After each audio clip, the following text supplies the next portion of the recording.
Go to the bank and take out a 10 real quick. Yoda, what going, chat, what going. We got episode 6 for Show Friday, episode 6, what going, and we got something special for y'all today. Come on, you want to say what's up? We got something special today. We got the MADMAN sliding through, but before we get into the interview, I do got a couple things to, know what I'm saying, address. First thing first is Amazon, boy. Y'all gotta tighten up, boy. I ain't gonna get to it too much, but I just got off work, man. And this snow shit, plus Amazon and delivery do not mix. So y'all gotta get that straight. I'll dive into that on another topic. But y'all do need to fix that.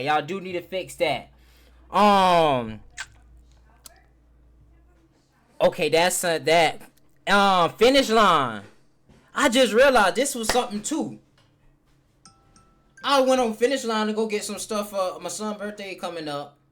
He finna be 1, so I know what I'm saying. I gotta go grab some things and shit. I go on Finish Line, go grab some shoes. How about I see women deals, but I don't see no men's deals? Women get 50% off and niggas still gotta pay 100%? I want to buy myself no shoes anyways. I'll get my girl and my son shoes anyways. But damn, Valentine's Day, men can't get no deal. Men can't get no deal on Valentine's Day. Come on, Finish Line. Y'all got to tighten up too. I'm on all y'all ad. FedEx, I'm on y'all ad too. Because who is y'all hiring? Y'all got to let me know who y'all hiring. Man, I was driving.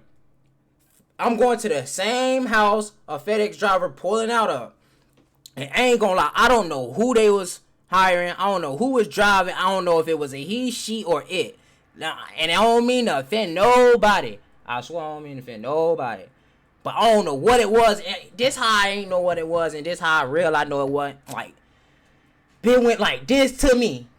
And I said, I don't know why the fuck I did what I did. But I said, So, man, a few things gotta tighten up. But we ain't gonna do too much just because we got some juicy for y'all. We got Mr. Knockout. Mr. Chokeout. Yes, sirski. We got some lit shit for y'all today. Know what I'm saying? So it's gonna be something pressure. We gonna something pressure, something different, something new. First. It's the first and first, if you know what I'm saying. If you know, you know. But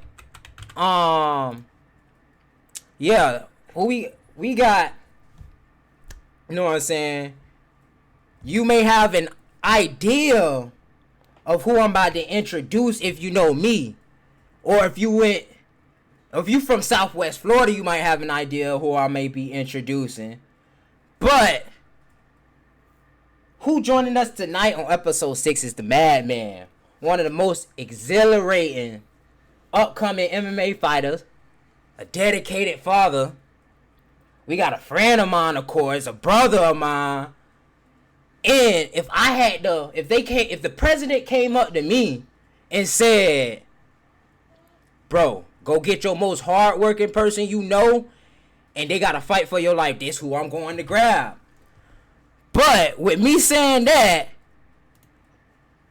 chat, I want to introduce y'all to my boy Emilio Barco, the MADMAN. Yes, Zersky, what's going, Emilio? What's going, the MADMAN? How you doing? What's up? Yes, Zersky, we got Emilio. Yes, sir. How you doing, bro?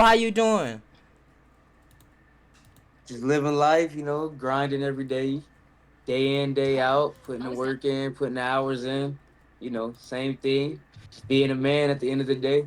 So Facts. Yes, Zersky. So, yes, sir. We got Emilio in chat. Y'all can see Emilio on the screen. We got son in the cut, too. Yes, sir. So, you know about that fatherhood. You know about it. Oh, me. You know they gonna pop in. If y'all know Junior be popping in on the chat every now and then, all the time. You know, that's part of fatherhood, and we love to see it. Let's clap it up for Emilio, chat. Yes, Zersky. W Fathers in the chat. W Fathers in the chat. Yes, Zersky. Yes, Zersky. Great dub. Yes, Zersky. But we got Emilio with his upcoming fight, Barco versus Hefner. Who the fuck got Hefner? Hefner. That sounds like somebody that be around a whole bunch of pussies. Pause. But Barco versus Hefner. We got that on Valentine's Day. First thing first, might as well ask, how you feel about fighting on Valentine's Day? I mean, fighting on Valentine's things about to get a little squishy, a little sticky in that situation. That's love day. I ain't, I'm gonna be in the cage with another dude. I ain't gonna, love on that day, at least that time, that point in time. You feel me? But I gotta say that to after the fight. But for the most part, I feel a little good about it. Not too much, nothing too crazy. You know what I'm saying? Nothing too crazy. Yeah, on me. Okay. Well, I guess I gotta ask. Is you gonna be doing any grabbing with it being Valentine's Day, or you gonna be doing some love taps? What's the plan? Nah, yeah, I'm gonna try to keep the love taps really, Yeah. If I gotta grab, I'll grab. But on that particular day, the grab need to be more for the bedroom than anything that night. You feel me? Factual.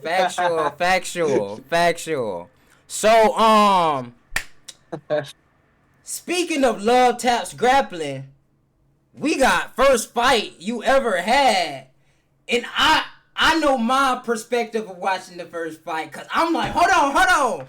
What was going through your head your first fight when you get the knockout first fight? Alright, so my first fight was going through my head was, alright, I knew he was gonna throw 2 punches. I knew he was gonna start off throwing 2 punches. He threw his 2 punches. I tried to go for my shot. It ain't work. I kept shooting, it ain't work. And then I feel him like punch me a little bit, but it wasn't nothing crazy. So I'm like, hey, I gotta hit this dude back. So that was the first thing came to my mind. Registered, hey, you gotta throw something. I threw that hook, and that was it. All I seen was his body hit the floor in slow motion. I had to give him 2 extra ones just to make sure he was done, because that's what I was taught was continue to go to the ref pull you off, or at football you got to go to the ref blow the whistle. Facts, yeah, on me. And I wish I had the clip to show y'all, chat. I really do wish I had the clip to show y'all. But oh my gosh, talking about what? That shit was fire. And y'all heard his side from my perspective. Man, we watching. We like, let's go, Millie. We see bro shoot. We like, come on. I say, oh shit, the fight over. I say, no. I wish I had the clip for y'all. I really wish I had the clip for y'all. But y'all gonna have to tap in because we got more to come. 15 seconds. Literally. Did you expect your first fight to be that short? Or like what? When it came to your opponent, like, did you think he was gonna give you more of a battle, or did you actually think that you was gonna do something like that first fight? I mean, realistically, I didn't think I was gonna drop him or anything, but I damn sure know I was gonna take him down, and work him on the floor. But then when that time came, I seen his face open. It was that, Yeah, it's either killed or be killed when you get in there every time. And I just seen Lil Pakistan uncut skin pop up in the back. Was it always a plan to come out to Lil Pakistan? Music wise? I thought about it, but sometimes the promoters they be on different time frames than us. Mainly for like security purposes and whatnot. So valid. Okay. Let's go into what's your record to start off, and then how many fights have you had that didn't go through? Total fights I've had so far, including one boxing match, I believe is 8. 8. Okay. And the total fights that I didn't have that didn't go through, or you could say like potential opponents, I probably would say is almost about the same. So close to maybe 8, 12 for opponents that ain't go through. So I was supposed to have a fight, I believe, last month, but the blood work people, they lost all they lost my medical, my blood work. Mm. And so, because you need blood work and eye exam in order to compete and whatnot, and they lost my blood work, so that fight didn't fall through, not due to my opponent, but due to the lab work, really. But a lot of the times they ain't fall through because of the opponent, so it's either too scared, always had some lame ass excuse to say, "Oh well, we don't want to fight this and that." So, what? Mm.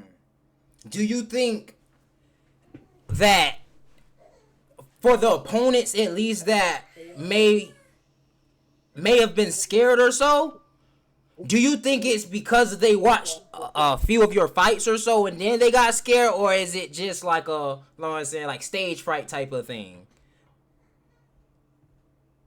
Now, majority of the time, it's because they'll end up seeing like some type of film, some type of video of you, might be some type of highlight reel. It's like throwing somebody on their head. They're Oh like, man. nah, I'm not really for that. Man, be like, nah. Some people they respectfully said something like, this wrestling game is too strong for us right now, so we'll just have Mm. to pass. Like that's respect, you know. Some people they, some fighters that just dogs. They just gonna get in there regardless, whether they know how to wrestle, whether you better than boxing, wrestling, jiu-jitsu, whatever. They still gonna get in there and fight. But those are the ones that like I say are actual dogs because it's in day is a fight. Okay, excuse me. Let's bring it back a little bit too, just to clarify for chat. So there was approximately 8 fights that didn't happen that were supposed to happen. Yeah, yeah, What exactly. go? What goes About eight. through about 8? What goes through your mind during those times in which you don't get to actually fight? Cause when you tell me that, or when you say that, I kind of get like a flashback of lightning delays during football season and shit. But you know what I'm saying? I'm not in your shoes, Yeah, so that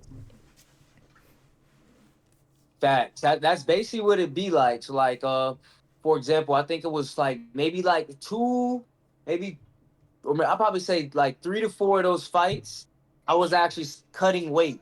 And if you know anything about cutting weight, it's it's a bad thing, dieting, doing all that. So if I'm putting all this work in, stop. I'm putting all this work in for my camp, putting all this money in for food and whatnot, and then all of a sudden the opponent be like, nah, I don't want to fight. And it's like, come on, like one fight, I think I had like 5 pounds. I had like 5 pounds left to cut. Week up, they say, "Oh, he can't fight. They're fighting someone else." It's like, first of all, how you gonna say he fighting somebody else? He fighting somebody else. He pulls out of my fight to somebody else. I'm like, all right.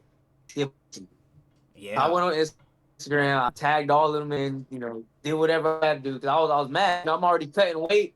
It could have been time I could have been with my family. I could have been enjoying myself, eating food, you know, but that's the only part that be sucking, really. Yeah, it sounds like what, especially with the weight, and Yeah. I don't think a lot of people actually understand what goes all into fighting when it comes to, you know what I'm saying, diet, when it Hmm. comes to the training, when it comes to the mental preparation. How do the madman prepare mentally, physically, spiritually when it comes to an upcoming fight? For example, how are you preparing for this fight? All right, so typically, if they give me about a good month and a half notice, the first like 2 weeks to week in that time frame that I got to basically prepare for that fight is all mental. It's really not cutting weight just yet. It's all mental, shaking it out early. I don't really like to go in there being too nervous, so I try to shake the nerves out early. So all the bad thoughts that potentially happen in a fight, I try to get him out 2 weeks to a week before my fight, and everything else after that is just straight work, straight grind, and it's just like, hey, I'm already prepared. He preparing. I just hope that he's ready his way the way I'm preparing, because if not, it's gonna be a night for him. So that's typically how I go in for preparation. When I have a certain time frame, even if it's like if I get like a week's notice, it's a little bit harder for that preparation. But for like the way I cut, or the weight I cut to, I really don't have a week's notice to fight. I wouldn't even accept a week's notice fight if they asked me to get to the weight I fight at. Mm, okay. What is like the comfortable or the most comfortable for you like weight that you want to be at when you fighting? When I'm fighting, I probably say about 140, 135 ish. That's where I would like to be at, because I'm already cutting down to 125. So I don't want to put on like too much of weight, and then I'm feeling like big at the end of the day. And that's where some fighters they mess up, is when they rehydrate after they weigh in and stuff, they get too big sometimes too fast. So that's why you don't see a lot of fighters that Mm, are bigger dudes. You don't see them fight as many times in the year because of reasons like that. They might get too big. Like some dudes being close to 170, cutting down to 135 pounds. damn. Stuff like that, where if you yeah. And so I try to tell people realistic, like if you walk around at 145, man, you probably should cut to 125, because you're gonna be dealing with someone that's fighting at 135 that's cutting from 160. When they step in the ring, they 160, you're gonna be at 145, bro. So So okay, when you say the rehydration and stuff, it kind of make me think of like Ryan Garcia and Tank Davis fight, and like or I remember them saying something about a rehydration clause or whatever that shit called. You might could explain it a little bit better for us. So how does that even work with rehydration or no rehydration or whatever it is? all right, so for boxing is different, because they basically can have like a certain contract of like, well, he can't get above this weight after he makes weight. He can't rehydrate. Let's say you walk around 160, you fighting at 135, and they contract him like he can't rehydrate back up to, let's say, 150. He got to stay in that line between, like, under 150 to fight. If he goes over, he's screwed. But in MMA, there ain't no rehydration clause. There ain't no contract for none of that. Is Man, if you a big dude and you cut into a lower weight, man, it's gonna be a bad time for the other guy if he's lighter than you. Because, Oh, like I said, might be 160 cutting to 135. This dude 145 cutting to 135. And now you in there with a big dude. You like, damn, I done fucked up, didn't it? But like I said, then you got them guys that are just straight dogs, and they gonna get in there. They gonna scrap either way. It don't matter what weight you is. So, so you just gotta make weight with MMA. Okay, yep, you just gotta make it. so yeah, that's why they be hating on Tank, cause he naturally 135. Damo in the chat. What going, Damo? Yeah. Um. Okay. With that being said, is water actually adding that much weight after the fact, or is it like you adding food too into the plate? All right, so check this. You got some guys, right? Like I said, that they be heavy, and they be cutting weight, and then probably like the week of, a lot of guys they try to stay pretty heavy but water load. They try to stay pretty heavy the week of their fight. And so then when they cut weight, they might cut like 15, 20 pounds sometimes, or even sometimes 10. 10's on the lighter end, but maybe 20, 15 pounds sometimes. On that week, they'll cut all of that. They'll cut all that. Majority of it's all water weight. So then when they throw all of it back on, us now adding their food into play, Oof. for heavy dudes, they can be back to being big. So you don't realize that your body's like 85, 80% water, some number like that, some crazy number like that. But Yeah. so if you get rid of majority of it, man, you can throw it right back on like this when it's gone. Tight shit. That's interesting. So are okay? What's the weight you fighting at this fight or this upcoming fight? 125. Ooh, 125. And are you at that weight right now, or are you still trying to get there? Yeah, I'm still trying to get there. I'm like, I got like 10 pounds to go. Ain't nothing. Ain't nothing 10, too crazy. and Some then guys, they be like, you say 10 pounds. That ain't nothing. You like that ain't nothing. What you was saying though? 10 pounds. bro, I'm telling you, it ain't. It's not that. It like it's really not that bad. 10 pounds ain't that bad really. Like if you talk to a lot of people who like 10 pounds ain't nothing. Like if a dude's like 20 pounds, I'm like, damn, bro, you got. I know one dude, damn near 20 pounds overweight before his fight, like a week before. I'm like, well, yeah, you got some. Well, you got some time to go out there and start cutting, throw a sauna suit on. You ain't going. You can't eat for a couple of days because 20 pounds is too crazy for me. That's why I try to stay. I try to get low as possible early and then cut whatever I got to cut off a week of because doing all that extra cutting 15, 20 in a week, it ain't good for your body. So, Yeah, that's what I'm thinking. You say 10, I'm like, boom. Let me see. Chat say that's why Shakur Stevenson was able to fight and beat up Taya or whoever the nigga was, cause he not really 135. Most of these boxers walk around weight don't be what they fight at. They be trying to keep power for a lower weight class. Ask him if I'm wrong. Valid? valid, bro. Valid. One UFC fighter, I think he fought a couple weeks ago. He may have fought last week or a week before. And dude, I think they just called last minute fight option. Dude cut from like 163 plus to 135 within like a week. Damn, Like, that's a lot of and really weight. to me, that exactly. It's a lot of weight to be cutting like that. And obviously, if you bigger, Super you gonna crazy. have you're naturally stronger. You naturally all this. So when you cut that weight for someone that's little, you know, but then it's like vice versa. Like you ain't trying to cut too like not enough, and then you get in there with someone who's cutting a lot, and then they bigger than you naturally. Like Mm. hand almost. Like you Mm. got options, really. You got options. You can either decide to go down like a weight class under if you too light, if you feel too light, or just you know, get to double-edged sword every time.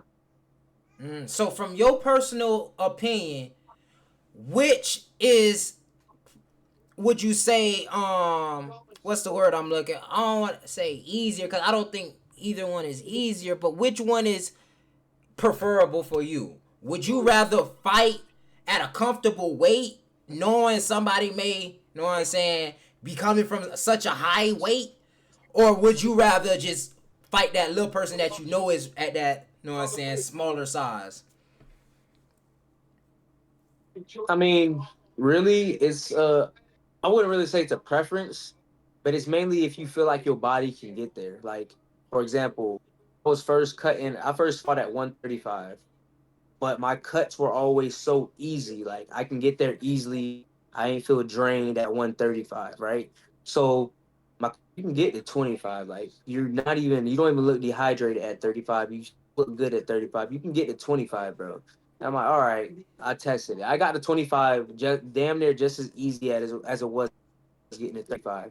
So like if you feel like you can get there easily, like the same way, then do it. But if you feel like nah, it's gonna be too much of a push, don't do it. Like because it's still like I said, you still got to be safe on your own. Like some of these dudes be passing out after they weigh in because one thing they don't understand is what's not gonna fuck you up. What's gonna fuck you up when cutting weight? It's not the hydrated, the lack of food really. No, what fucks you up or what fucks people up is the body temperature. Like if you're too you're gonna faint. You're gonna faint. If you're too hot, that's where all the bad stuff happen. You might throw a sauna suit on. You overheat, bro. You cooking. You're done. So You're that gonna shit, pass out. You're gonna faint. your body That's then are the like a cardan. That bitch get the smoking and shit. You done for. So I was just gonna ask. you So done. you dropping 20 pounds, like if you at your natural weight going to 125, you dropping like 20. That don't like. in the You're not aspect of used. like muscles and like throwing power and stuff, like that don't have no impact on that, or do you think different? I mean, a little bit sometimes, but that also depends on how you're dieting, right? Like if you eating enough protein to keep like that muscle mass or that muscle strength, if you eat enough protein, you should be good for the most part. But if you're just like, let's say you eating just straight lettuce and stuff like that, then it might play a factor. But for the most part, you still want to have the right diet. The diet. If your diet's just like it, and you eating potato chips throughout your whole camp and drinking soda through your whole, like, I'm talking about like almost just that though. Like if some people they gonna do that, they gonna drink soda, chips, bad stuff. They not gonna include too much good. Like you still want to include more good in with the bad. If you're, because dieting still sucks at the end of the day. So sometimes you want at least one cheat day out that week, maybe two. So it all depends on dieting. Okay. Okay, that's interesting. Okay, before I get into the next question, I did have a question that just popped in my head. MMA, it's mixed martial art. What component do you think Yeah. is the most valuable? And like, is like, okay, I guess not jujitsu and stuff like that, but kicking, punching, wrestling. Which one do you think is probably the most valuable component that could, like, you could take to every fight and be like, okay, I'll be straight just doing this, like just wrestling or just kicking or just punching or Yeah. Basically, you want to have a good wrestling base. wrestling? And Okay. like that's what I try to tell people. Like, and if you, yeah, and if you're not like, because a lot of, even in a street fight, like a lot of fights end up on the ground. They don't end up, motherfuckers don't end up really just like squabbling that shit like in a boxing ring. We Mm, being honest, in the street fight, getting wrapped to the ground, but the rest is like a better base to start off with, and then if you don't have a wrestling background, I tell like, if you ain't got a good wrestling background, at least have good takedown defense. Like make it known that no one can take you down. If they can't take you down, how they gonna beat you? MMA, they can't take you down. He a wrestler, and if you already take you down, now you just gonna be every time there. 1, 2, he come at you uppercut. He gonna try to shoot uppercut. He gonna come at you again, kick to the face. Like simple things like that. So the takedown defense be kicks and punches. It's not necessarily to like trying to make them miss. Nah, I mean, really, takedown defense is just like crawling, getting your feet back, keeping your hips away and whatnot. And then all those things that I said, all those eventually just come, like they just play their part. They play their part eventually. So like let's say I'm fighting and I can't take you down, but now I time when you're gonna do a takedown. I can step back, uppercut. I can Mm. step back, kick to the face. So footwork also plays a good thing because like, you're gonna get tired in there. If your footwork is like shit, and your feet can't keep you alive, you're done. You're done. You gonna take they want they'll walk forward and just be punching you because you don't know how to shuffle your feet right. You don't know how to move your feet right. Boy, getting hit. Valid, valid. So before, okay, I got a question, but I don't know if this was actually clarified. Let's just clarify it for chat though. What's your official record right now? Uh, 1. 7-1 you said, or 6-1? 6-1, I believe 6-1. Six It's one of one. them. Okay, 6-1. Okay, out of your Yeah, fights, who was the toughest opponent so far, or gave you the most the difficulty? motherfucker, the motherfucker I lost to, And he why? another wrestler. I Ah, couldn't stop wrestler. none of his damn shots. Yeah. Okay, okay. With you having the wrestling experience, or before then, let's pause. Let's take a step back. Let's actually take a step back even more. Was wrestling always in your vision? Was that always a goal? Because I know you personally from the field. So was wrestling always a goal, or did Yeah, that yeah. just, you know what I'm saying? It just come up? or what? Nah, yeah, that was a side quest. Wrestling was a side quest. I started playing football when I was about, I want to say about 6, 7 years old. It was one of them times. It was a long time ago, but I wanted to play football. I didn't want to do no wrestling. So, and then it was just one year where Tommy, he wouldn't do wrestling. I'm like, fuck it, I'll go try it. And ever since then, it was wrestling. And then my junior year of high school, I'm like, I'm actually pretty good at this shit. You know, I'll stick with it. And ever since then, it just kind of led to the path I'm in now. But really, football paved a lot of the structure for my wrestling. So Valid. I didn't even know Tommy. So Tommy joined wrestling first, then you joined. yeah, Oh, okay. I didn't even know that myself. I thought it was vice versa, the other way around. Okay. nah. How how would you describe, or how would you correlate how football was transitioned into wrestling? What components, what different skills that you need in football helped you in wrestling? All right, so football it builds like aggression. And in wrestling, you need aggression. Like there's no if and buts about it. You need aggression in wrestling, and some people you can't. It's something you can't teach. You can't teach aggression to somebody. You can't teach someone to be mean. You can't teach someone to let's say be able to get hit hard as shit and get back up. Like those are certain things you just can't teach. And that's what football taught me. It taught me how to be aggressive. It taught me how even if they're bigger than you, you got to keep going. Like it's gonna be a fight every time. Especially me being a smaller dude playing fucking middle linebacker. It was a Yeah. fight. It was a fight at all costs every time. So you know wrestling's a trend, everything switched over there. It's like, hey, it's a fight regardless. I'm gonna have to fight. Me versus him. That's the only difference between wrestling and football. Really, is wrestling is literally 1-on-1, man against man. Like football, I might, Team. it's a team sport, so it ain't. If something happened, it ain't just my fault because I got someone that can cover me. In wrestling, if you lose, bro, that's on you. That's on you. You lost because of you. So Valid. How would you describe the how would you or how would you compare football training and wrestling training? And then how would you rank them? oh, that's easy. Football training is mad easy compared to wrestling training, and that's coming from a football player, ex-football player. Yeah. So football players always come in. Hey, I'm conditioned. I'm ready for wrestling season. To their ass on that mat, they over there gasping for their life.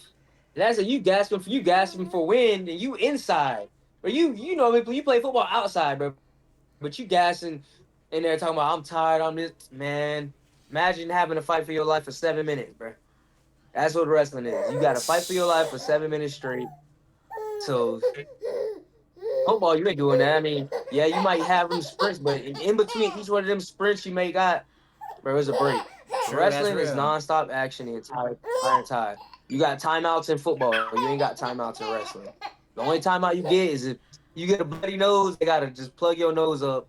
You get a scratch, they gotta tape your head up real quick. That's the only timeout you get. You get a timeout you in there.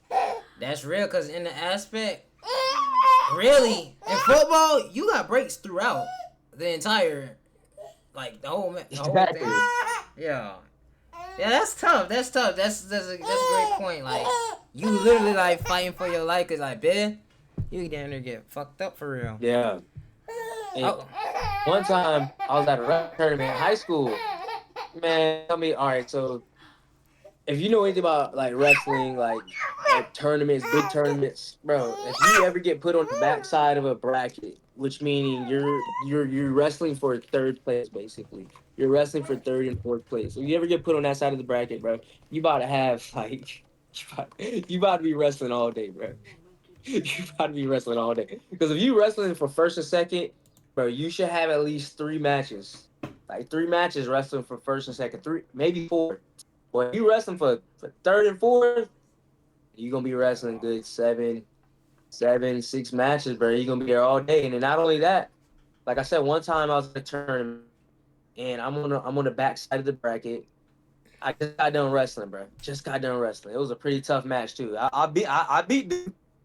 Next thing you know, Elio scored the mat three. Bro, I just got off the mat. Like I was off the mat for 2 minutes. I'm tired as shit. I go in. I gotta wrestle this other dude. He tough as hell too. Dude from Venice. We went to like double overtime or something. I mean, I still won by the grace of God, really, because boy, I was in there struggling. Like it was bad, and sometimes that shit can happen to you. So imagine just going 14 minutes the entire time, and it ain't even 14 minutes when you go into overtime. And I'm talking about just those two combined matches, really, of 14 minutes. So it's tough. That shit sucks. Mm. Before we get to the next question, um, what is the wildest or um craziest wrestling story that you have? I probably say it wasn't to me. It didn't happen to me. No, no more.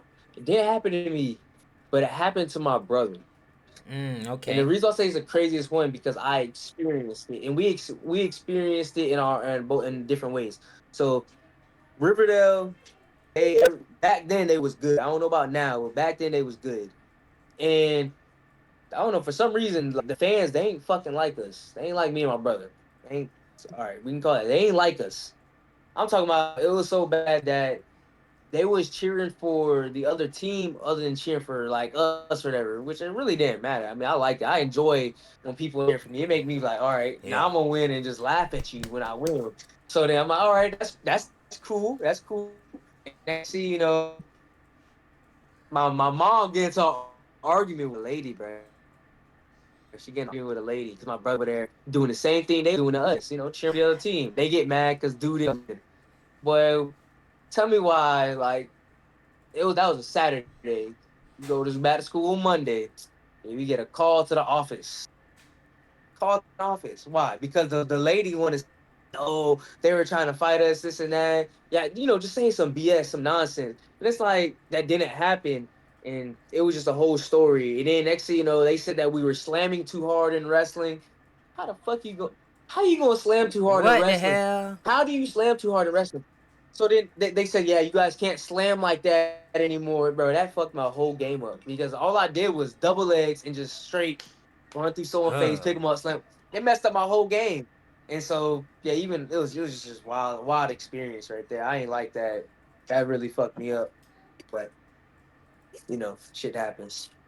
Facts, facts. Dang, I didn't even know about all that. That's interesting. Chat, you're getting all the details, man. You're getting all the details. Okay. In your perspective, your personal opinion, what do you think it takes in order to reach success in MMA fighting? You just gotta really stick it out because you never know. Like what I tell a lot of people is, anything can happen in there. Anything can happen within, for example, amateurs fight. Stop. Amateurs fight for 3 minute rounds, 3 rounds. In that time frame, bro, anything can happen. Like even if the guy might be better than you might catch him in something. You might catch him in the rear naked. Like you might throw a wild punch and drop him, or you might get dropped because he threw a wild punch. Or like really, you just got to stick it out, and you actually got to be committed to it. So it can't be like going. Let's say you training today, tomorrow you out there partying, doing drugs, drinking, hanging out, staying out late. You can't try to live two lives really when doing this sport. Like certain sports, yeah, you can get away with it, but in other sports you can't because like just mainly how demanding it is on your body at that. Like let's say I'm out 3 o'clock in the morning, 4 o'clock in the morning, and I gotta wake up to go, let's say, go to the gym at 7. Bro, you know how bad your body, what kind of shape your body is going to be in when you go in. So Valid.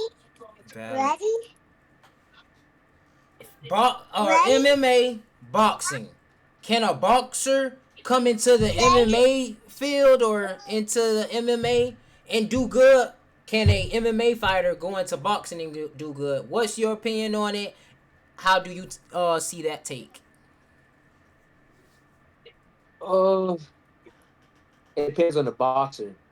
Like if he's a boxer, but like a dual sport boxer. I'm talking about dual combat sport boxer. Like for example, Terrence Crawford. He actually wrestled before. He's Mm. wrestled, so he knows how to he know how to defend a takedown, right? And on top of that, he a world class boxer, as we've seen. He a world class boxer, so he can go in there. He can hold his own for sure.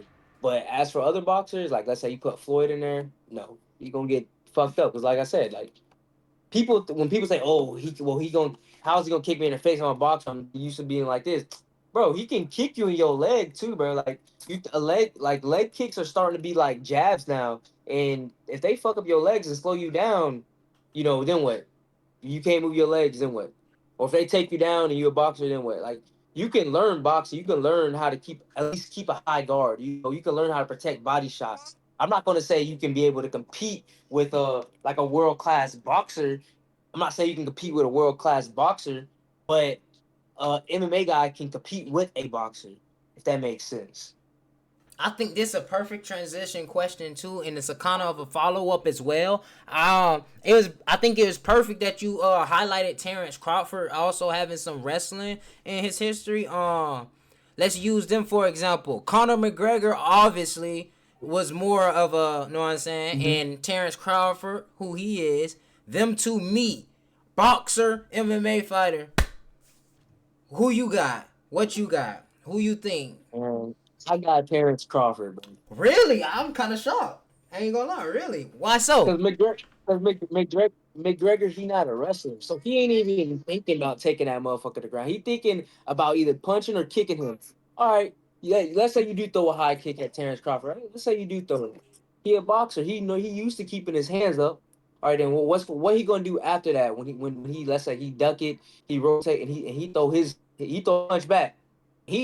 All he do is throw punches. So you know that shit hard. You know that shit gonna hit way harder than Conor McGregor's punch. He gonna hit way harder.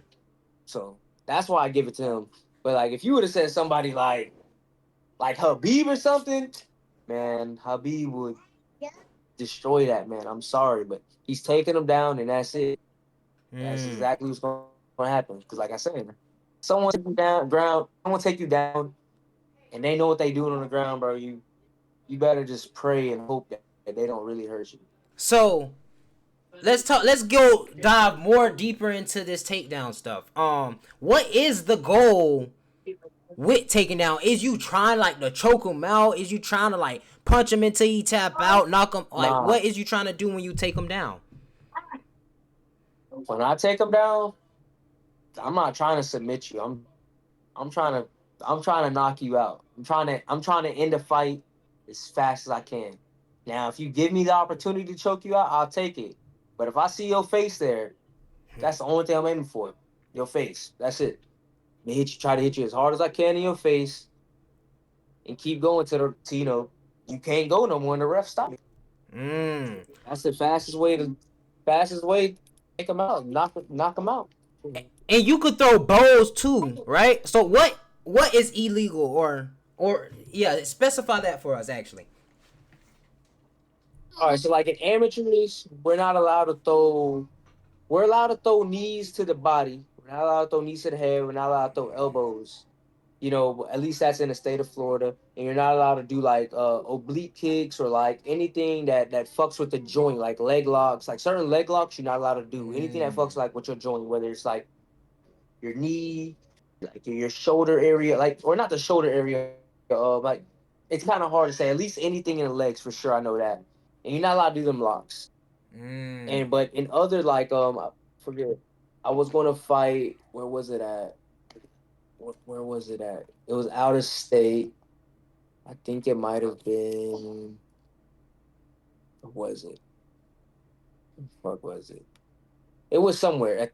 But I guess head kicks weren't allowed. But on that side, we didn't wear shin guards. So we wear shin guards for amateurs in Florida. and where I was going to fight, shin guards weren't allowed, but head kicks weren't allowed either. So it was like, you're safe because you can't get kicked in the head and you're not wearing shin guards. So, Okay. but in professionals, damn near almost anything is like almost anything's legal, obviously, except for obvious things like you can't punch in the back of the head, you can't eye gouge, you can't fucking kick somebody in the balls, the growing area. But for the most part, because they just made, I think, forgot what the elbow is called, but it's an elbow that goes straight down, like a 12 to 6 elbow, some shit like that. We just made that legal because I think John Jones, he originally got disqualified. One of his losses because he's undefeated. So I'm gonna say losses. It was a disqualification because he threw that elbow. So but that's why what people don't realize, MMA is basically a fucking street fight. It's basically what it is. It's a street fight. What do you take, or what can you take from wrestling, or what does, or not even wrestling, but MMA, and what does MMA teach you in life, or something you can take from MMA that teaches you like a life lesson? Shit, you gotta keep rolling with the punches. You gotta, because life gonna hit you regardless. And what you gonna do when you get hit in life? You just gonna let life just beat you down and not get up, or you gonna hit back? Like that's what I've learned from like both, at least wrestling and basically MMA. Like you got to keep moving because once you become stagnant in life, you pretty much like you dead. And it's the same thing in there. Like once you stop moving, you dead. You stop moving your feet, someone gonna take you down. Like you stop moving your feet in life, you might have just missed an opportunity. Anything could happen in life. Like you could have been at a Walmart. Let's say you just so happenly you threw $1 in and took the last little scratch off ticket. You just won yourself, let's say $5,000. That $5,000, can help with your bills or whatever. Something like that. Help fix your car or something. But let's say you ain't put it in, so you got to keep moving at all times. I feel like. That's real. That's real. Valid. That's a super valid. That's a perfect piece. Um, do you ever think about injury? In the moment, never.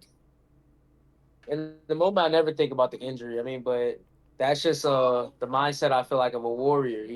We don't go in there just thinking about, oh, you're going to get injured. You think about, if you go in there thinking, dang, I'm gonna get injured, I'm gonna get hurt, like you setting yourself up. You already put in bad thoughts in your head. You already put in negative energy in your head and your body. So now you're gonna go in there thinking, dang, I'm gonna get hurt. So now you're gonna be fighting cautious instead of fighting. Like it's the same thing in football. Man, you're a receiver. Damn, I'm gonna drop this ball. I might drop this ball, Yeah. or he might throw it my way. I might drop it. Why would you think like that, bro? Like, think, dang, when that ball come up, just know I'm coming down with that bitch. Like, Yeah. it's same thing. Real. That's real. That's real. Valid. Valid. Um, Mhm. I noticed you coaching youngins. Um, I Yep. mean, I assume that will also follow, but with me noticing that your kids, you want your kids to fight, or like what? Give me the insight on that. Personally, I mean, if they want to fight, they can. That's a decision that they have to make. But I feel like the reason why I have them in wrestling at least is because, like I said, wrestling teaches you life and it's a way of life. So I want him to at least, or them to at least be able to know how to defend themselves as well. Not not just being able to, let's say sit on the couch all day, but at least learn how to defend yourself. Learn what it's like for someone to be able to push you down and you can't get up. Because like I said, at the end of the day, it all teaches you life. Like if he decides he don't want to do this when he gets older, like I'm cool with that. But at least I know you know how to defend yourself, you know how to fight back, and you know what life's going to be like at the end of the day. Because like I said, if you ever been like in a bad situation in life and you think of like the worst part or a worst place you've been at in whatever sport you're doing, you're like, dang, life's a little bit easier. I've been down way worse than this before. I can get back up. So Real, real. That's real.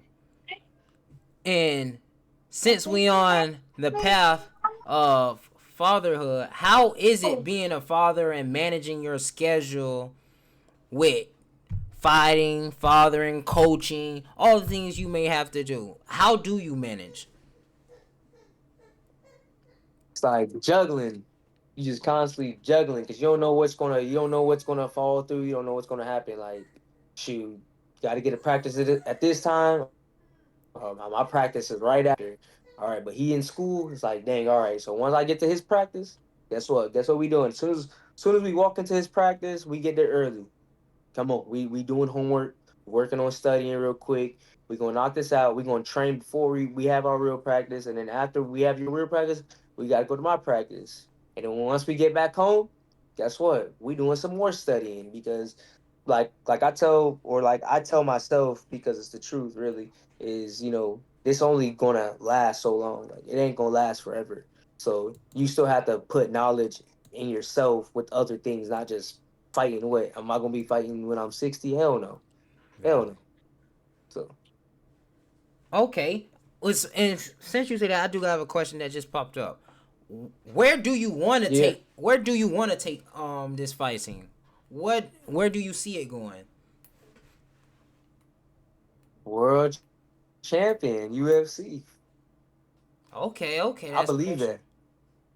I believe it as well, just to give the more affirmation towards it. But you're an amateur now. The next step will be pro. Yeah, that's the next step. Next step is going pro. So the Ah, plan is to go pro after this fight. oh, okay. That's the plan. But like I said, anything can happen. All part of God's timing. So Right, facts. God willing. How do you see that transitioning, like unfolding? Like, is there any steps outside of just making that decision to make that transition, or is it just as simple as, all right, I'm going pro? I mean, it's really like I said, it's up to my coaches as well. So like, if they feel like Mm, that I underperformed or I didn't do so well, they don't like, you know what? I think we need to train a little bit more, get a couple more fights in, and then we'll see about it. Because like that's one thing I like about my coaches is they at least honest with me and or honest with us, I should say, because a lot of coaches they might throw you in and oh yeah you're ready for this, you're ready for this, but it's like bro, you done lost like three of your last fights, bro. You're not like I don't think you're ready just yet. Like you need to take time to like think, sharpen your skills, and get back to it before you go. Because like it's a whole different ball game when you go pro. When you go pro, it's 5 minute rounds. All right. Now mm, let's say you fighting in the amateur level at 3 minute rounds, and you gassing out in them like first 2 minutes. All right, what are you gonna do as a pro? And you got 5 minutes, and you gassed out with two. And now that motherfucker got 3 minutes to work you. He got 3 minutes before the round went in, bro. 3 minutes is a long time if you getting punched, kicked. They take you down, 3 minutes is a long time. Like how I say is, do a wall sit for a minute and tell me how long that shit is. yeah. You gonna be struggling, bro. Um, your team, your coaches, how did all that actually like come together? How did you even get? You know what I'm saying? The first fight, you know what I'm saying, even unfold. It's somewhat crazy, but I used to so basically where I coach at now, my wrestling coach for basically my MMA coach, his daughter used to go there, and she was being coached by basically the head coach where I'm coaching at now. And he's like, "Hey man, you should come and fight for us. You could be a good 135er." I said, "Man, I'm sorry, but I'm not getting kicked in the head, bro. That doesn't look funny. I'm sorry." I was straight up like, "I'm not getting kicked in the head." And then next thing you know, he kept asking me. I'm like, "You know what? Fuck it." Shot him a text. I said, "What's a?" Oh, and then I used to go over there on Saturdays. I used to go there on Saturdays to the MMA gym just to wrestle. To get some work in. Help their fighters. Get some work in over there. And then next time I said, "You know what? Well, what's your schedule for the week? What's the routine for the week? The classes for the week?" I'll give it a test drive. And then ever since then, that's all she wrote, and it just everything transpired to the path I'm in now. So I'm like, you know what? This is actually this is actually pretty dope. I'm fucking with it. I got a couple sparring sessions in. I'm like, you know what? This honestly ain't that bad when when you know how to do something. Obviously, like for example, football would be hard, or you would think it's scary to get hit if you never did it, or and like you didn't have the tools to, let's say, defend getting tackled, to properly tackle. Like, everything can be scary if you don't know what you're doing. But if you know what you're doing, at least a little bit, it's not as bad. Valid. That's valid. Um, how important is your team in the aspect of like your coaches and stuff in getting you um transition into pro?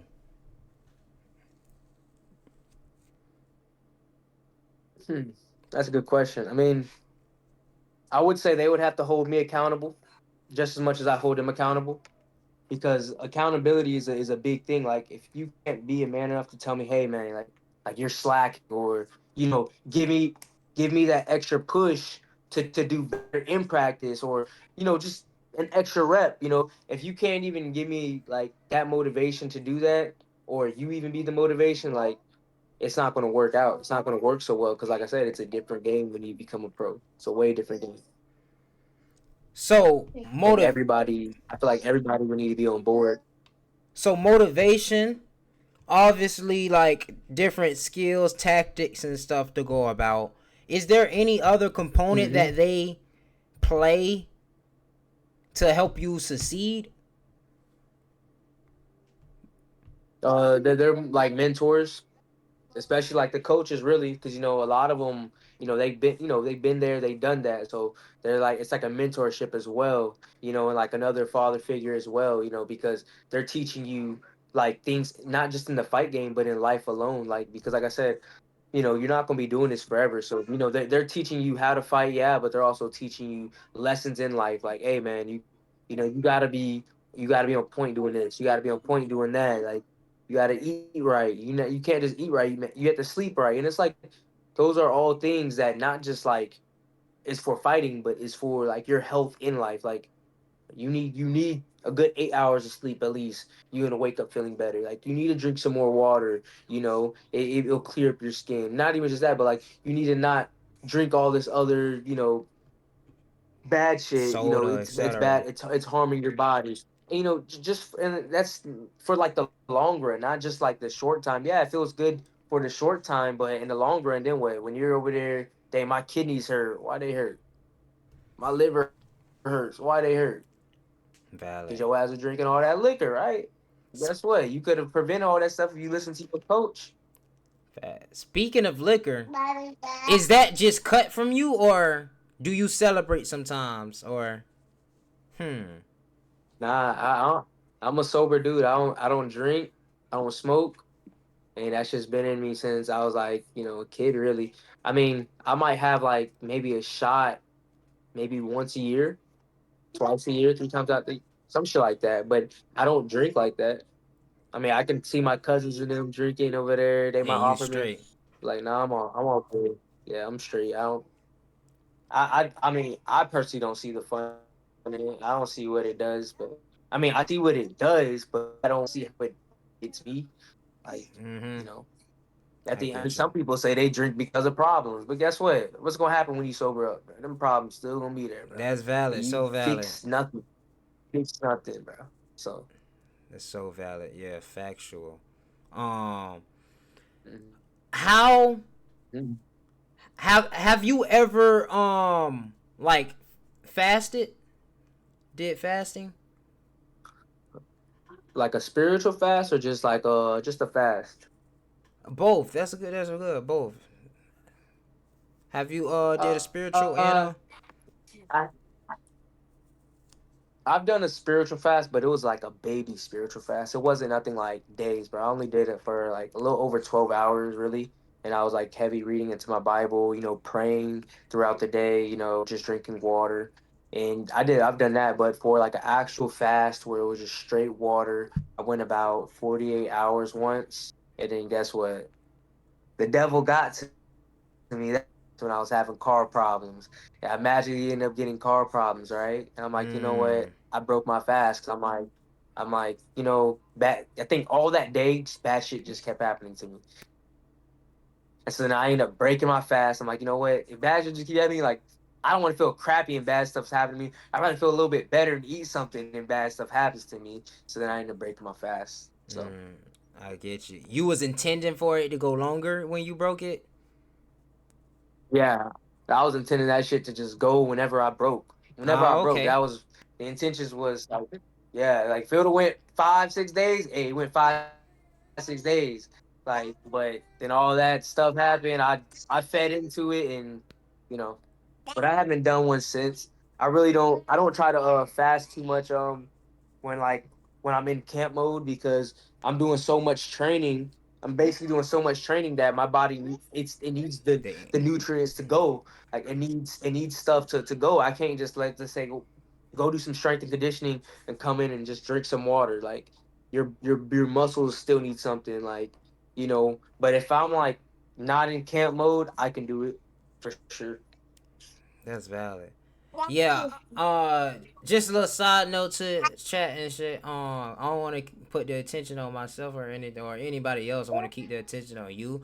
But I guess it's not even we give you your flowers too. But it's not a lot of people that can actually sustain and stay disciplined to keep themselves from whether that be keep themselves away from alcohol, keep themselves away from smoking, keep themselves No. on track with working out, dieting the right way. It's Mm-hmm. not a lot of people that can do that. And for example, I'm doing the no other scudder all 28 days of February, and Yep. as it's kind of shocking to me how much support I'm getting from different people and stuff like that's like replying to me on content and shit about like yeah keep going like and honestly I do appreciate the support and everything when people do reach out and all that and stuff and like gas me up and like yeah keep going and all this and shit though, but in reality I'm like behind closed doors I take breaks and do fast in multiple ways, whether it be a water Mm-hmm. fast, dry fast, I stop smoking for such and such, no alcohol, whatever the case might be. But it just shows Yeah. me too how undisciplined a lot of other individuals are and how hard these people are stuck on some of these addictions or whatever you want to call it to be real. Mm-hmm. So even with saying that, Yeah, we could for sure, also for give you sure. your flowers as well. Clap it up for the Madman again, chat. Clap it up for the Madman again. Nah, same to you. I seen you had posted that how many days has it been? About Six 5 days so for you, right? 6 right today. I ain't even do Six. my video today yet, but yeah, Yeah. 6 today. Yeah. Yeah, Nah, slight that's work some for good real shit though. though. Like, cause some Appreciate it. people they won't even like like try to even indulge in trying to like let's say you don't quit forever, but like they won't even try to indulge to see if they can even stop doing it. Like just to see if mentally they can stop. Because some people they're like, oh, I can stop whenever I want. It's like, all right, well, put it to a test then. Like, Valid. can you actually stop doing it? Like, you got to test yourself sometimes. I'm Valid. not saying like you're testing yourself to quit forever. Like, you can test yourself like I'm gonna see if I can stop for a damn week. I'm gonna see if I can stop for a month, On me. and then bang, like so that's just how I see it. Yeah, that's so valid. I mean, this is like, cause I had stopped. I end up stop eating meat. I don't eat meat no more. But Yeah, I seen that. I seen that. I seen that. it started initially with, you know what I'm saying? I went pescatarian, just eating seafood. Then I went to not eating meat Uh, months, and then this at a time. But it didn't just start no meat, you know what I'm saying, or whatever. It was a gradual thing. yeah, But with saying that too, there are a lot of people that just like, bro, I'm not addicted to smoking. I could stop smoking, or I ain't addicted to drink. I could just you start know, like this. B, you can't even give it 5 days. Not even a full week with the that's what I'm weekend. saying. On me though. That's so They literally, valid. Great point. literally, man. So valid. On me. That's Literally, a bro. great point. That's exactly what they say. I can stop whenever I want to stop. Oh But it's man. like, have you even tried to like stop to see if you could? Just to see. Just to get back. Exactly. Big it 6 hours in. Be like, no, no. Over Okay. there craving, ain't Like a it? mug, boy. That parasite be in them trying to. But so you don't have any. Is pause. Is Tommy the only one with a daughter? Nah, my sister got a daughter. Oh, okay. I'm the only one without a daughter. I Okay, don't have a daughter, basically. that's the question I got though. How do you think life would change for you if you did have a daughter? Hey, shit, some say it might make me quote unquote softer, but me personally, I don't know. I couldn't tell you because for example, I treat all my nieces, nephews, cousins, little cousins, but I treat them all the same, whether you a boy or a girl. Like you get treated the same. Like I don't have no favorites. I just you get treated the same. Like it's just that simple. But even with them, I don't treat them the same. I treat them just like they my kids. So mess with them, I play around with them the same way I do mine. I might do a little bit differently sometimes with mine because some people they get a little they get a little butt hurt when say you throw a little Timmy in the air and catch him. They might not like that, so I might not do certain things, but for the most part, I do same thing. I feel you. Okay, say you did have a daughter. This brings me back to high school cuz when we had the at Lehigh we had the one female that ended up, know what I'm saying, putting niggas in chokehold, or I don't know, did she even wrestle dudes? I don't remember, honestly. But say you did have a daughter, would you put her in wrestling? Probably not wrestling, but I damn sure would. I allow her to box at least. Box, okay. At least be able to throw a punch. Just to defend you, like just basic defense, really. Cause like I said, like anything can happen. Right? You still have to know how to defend yourself. Real. You don't want someone. You don't want to be. You don't want to be that. You don't want your kid to be that kid that's getting bullied Oh or yeah. pushed around. Like, and I'm not promoting the violence, but if someone, I already told my kid, if someone puts their hands on you, you got every right to hit them back. Oh, Like, so like, how you gonna want your kid? How would you want your kid to look? Bad because they got beat up. Like I'm saying, they bloody nose, black eye. You want them to look bad because they got beat up, or do you want them to look bad because they beat somebody else up that was picking on them? on me though. I mean, it's two options. So, because like you being a parent, you don't want to see your kids be hurt. Like, and you probably understand. Like, for example, your little dude, he probably clumsy right now, fall, hurt his little knee or whatever. That's not bad. Like, you don't really feel like super bad for it. But like, if you were to see him really hurt, like you're upset. You're like, dang, bro, like my kid's hurt. So you're not gonna want to see that as like a parent. Yeah. Yeah, I mean, uh appreciate God, appreciate the health of my son and everything. But son tough. Son tough. I ain't gonna lie. And give agreements to your point. Oh yeah, I'm already. I mean, I know he be listening to me and his mama talk all the time. We keep it. You know what I'm saying? We gonna put him on game Yo, mode in every aspect. But to that point, exactly. I seen this post the other day on social media where somebody said if you teach your kid, if somebody put their hands on you, you put your hands on them back, then you're part of the problem. And I say, Hell what? no. Excuse me? Yeah, What? exactly. No. That was so crazy. Yeah, but yeah, I've just seen to that your post point, too. that's ridiculous. First of all, I've seen that post too, man. we're part of the problem. It don't make We no will sense. be part of the problem, but your kid want to put your little snotty finger nose on my kid. My son gon' Hadouken Man, his ass, hey, bitch. hey, man, hey. Put it like this. I'm lie. I ain't gonna. One time we at the park, bro.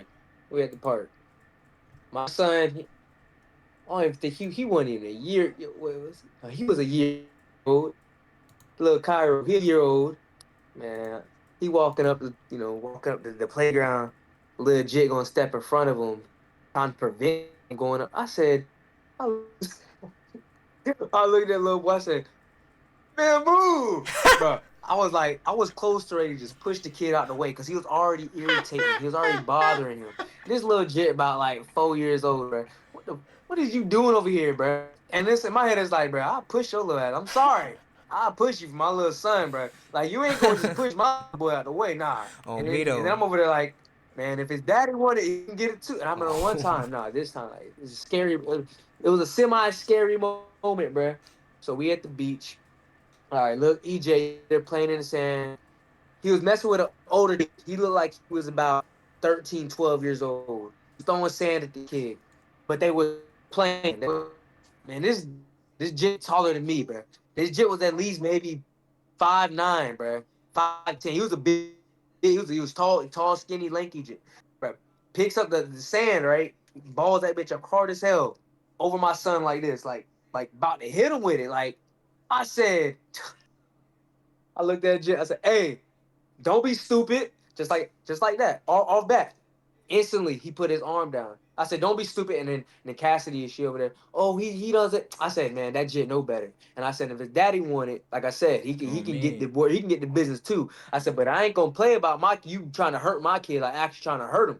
Like you over there with a like. Because when you ball up sand, that bit become a rock. It don't become sand anymore. That bit become compacted. It become a rock.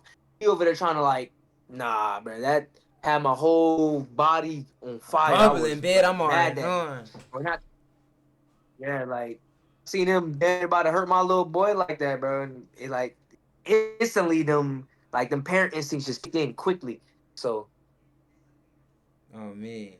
Yeah, I ain't no trainer or nothing, but yeah, I'm gonna be teaching or I'm gonna be training my son, but I'm gonna be training my girl too. And I ain't gonna lie, what gave me some inspiration too, I seen you and your girl doing or do that one video.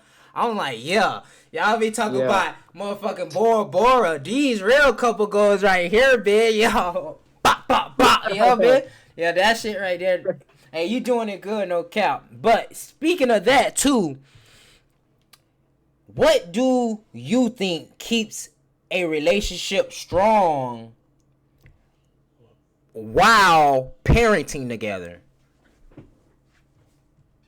while parenting together, I feel like basically when you say something like as dad, like that's what you said to your kid. Like no means no. It's not your kid go back to mommy and then tries to ask, if mom says no because she says no because your dad just says no, that's fine.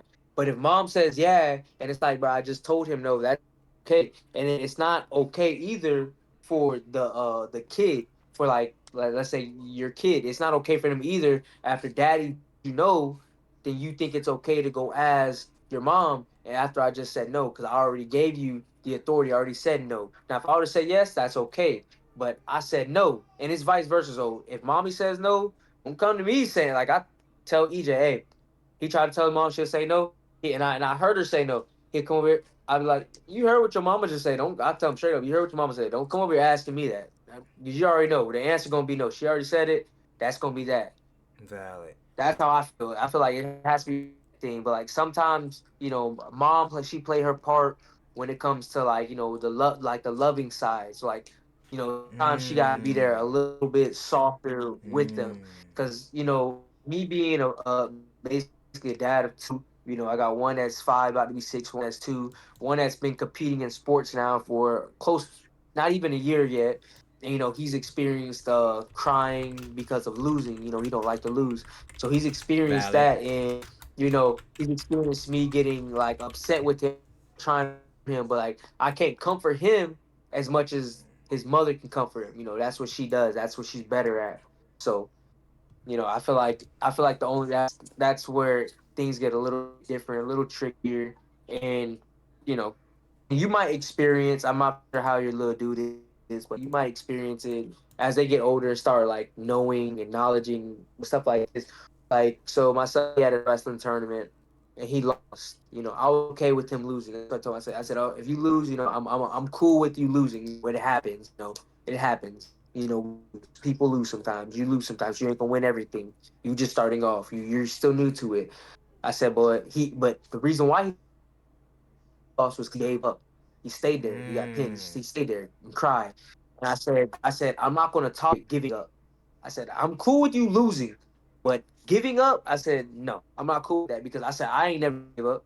I said, you seen me lose before, even though that fight I didn't give up once. I didn't once say, dang, he's beating me. Let me just stop here. No, you got to keep fighting. Like, and that's just the facts.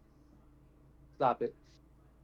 So Okay, that's interesting. Okay, I don't want to. Okay, how do? Okay, yeah, yeah, this may be the last question. I don't want to keep you too long too, cause I know how parenting be. But last question yeah. potentially. What's the most difficult thing about parenting, or what took you the longest thing to improve at when it comes to parenting?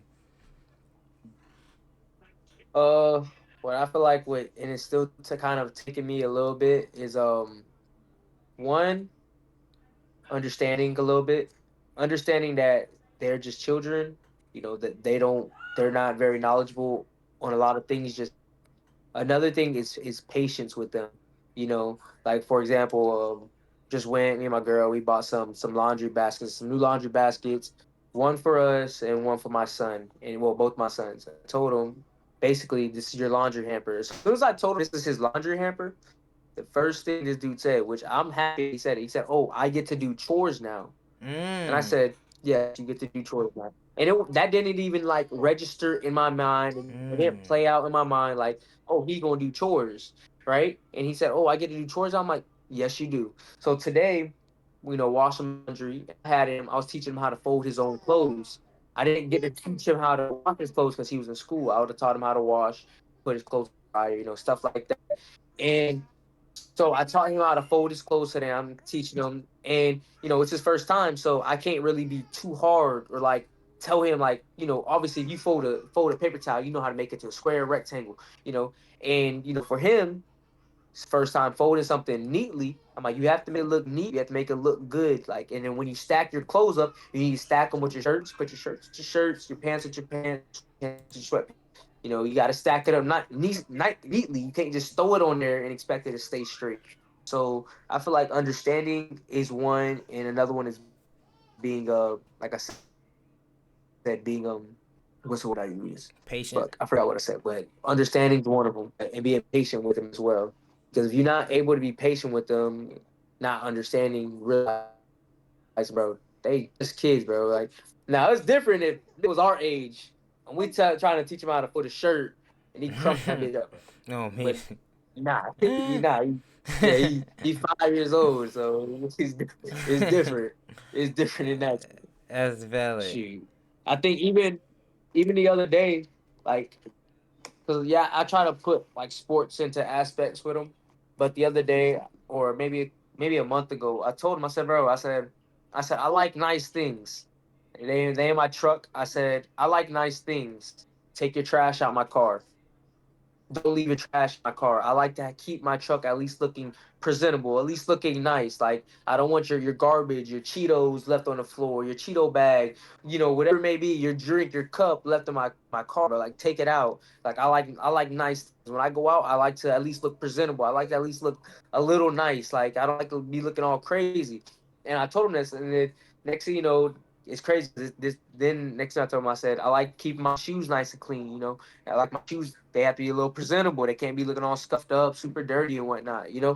And almost every morning now, when he wakes up, let's say I gave him a pair of his shoes. They might be a little dirty. He says, "Hey, Dad, oh, where are the wipies at?"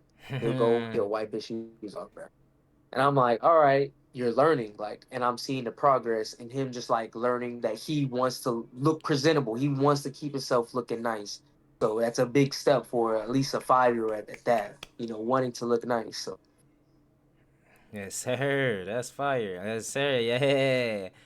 Okay, okay, definitely. okay then. But is there anything that you wanna let the chat know, let the viewers on YouTube that'll see this later know anything, any updates. Shit, not really any updates, but if any of y'all going through something, just know that it ain't gonna always be that bad. Like just keep going, keep pushing through.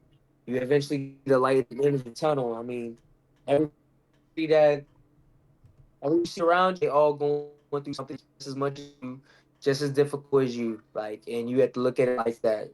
You might see somebody with a big smile on their face, but deep down they probably hiding something. Like you just got to keep pushing through. God's forever with you, whether you may not see him or you're not close to him. He's still there. He's still guiding you. So. Real, real. Yes, Sirski. Yes, Sirski. But yes, sir. Yes, sir, chat. Yes, sir, chat. Yes, sir, chat. We got Emilio Barco, the Madman. We got his fight. So y'all tap in. Is it pay-per-view, or how can they actually watch the fight, or is it gonna be shown on YouTube after the fact, or? They got a pay per view link at what's it called, what's the promotion again? Combat Night. So I'll put the link in my bio, so whoever does decide, let's say follow me on Instagram or something, follow you, they can just go to my page, click the link, and get the pay per view if they do want to And watch the fight. So this is it's gonna be Instagram a right good here, one all the chat. way in tally. The Madman _ MMA. Yup. This is his Instagram right here. So go here to watch the fight. Highlights, everything. We got Suns on here and all. So this is the Instagram page right Definitely. here. So yeah, we got that on Valentine's Day, February 14, 2026. Barco versus Hefner. Hefner finna get the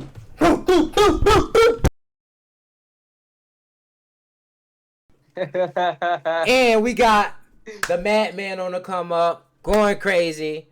And we'll probably have a part 2, or you know what I'm saying, as life keep on unfolding and getting better and better, evolving, growing. But thank you again for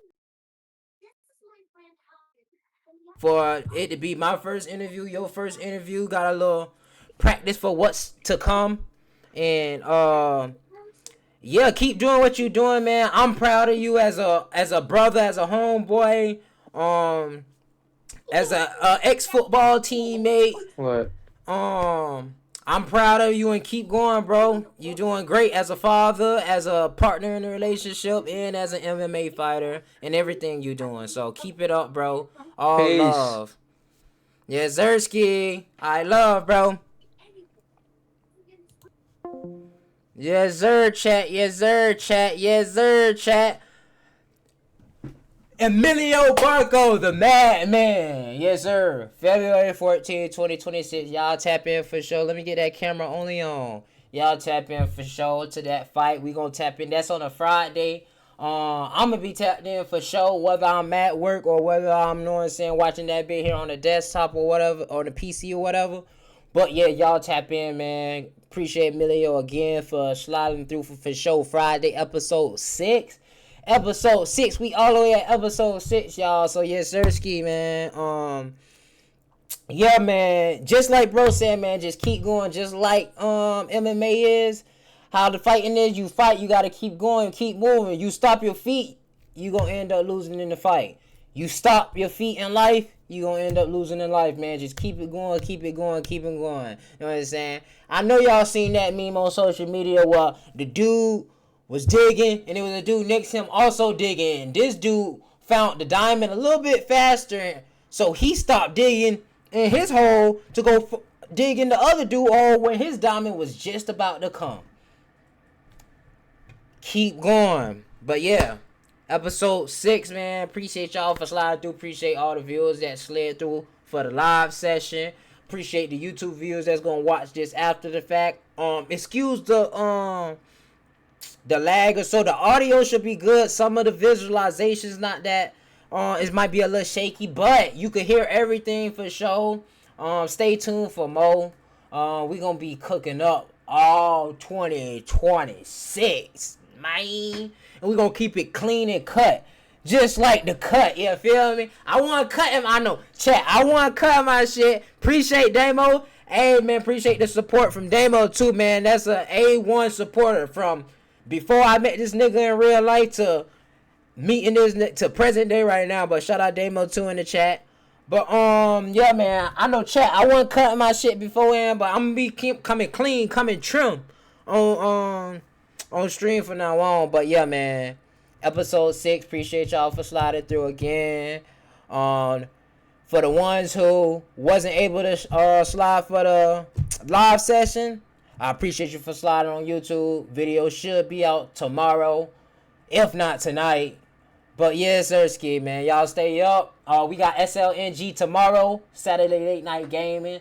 Yes, sir. But we gonna go ahead and get up out of here, man. I'm finna go chill with wifey and son, and then again. Love, man. Love. Y'all have a great one, man. And we out. Real quick. Go back to the trench. I know niggas are kill for this shit. They'll kill for this shit. I'm out the way, stacking paper. I'm not trying to build with a bitch. Oh, nah. What's up? What's up? My name Drake. I hate when they call me Scout. For real. Shit. You might know me from that one TV show. But I had to get up and grow. I had to give me some more. My brother told me that I need to go harder. I told him for sure. Yeah. I'm really just playing the cards I was dealt. Oh God, shit. I was a badass shit. I used to get hit with the belt. the belt. But shout out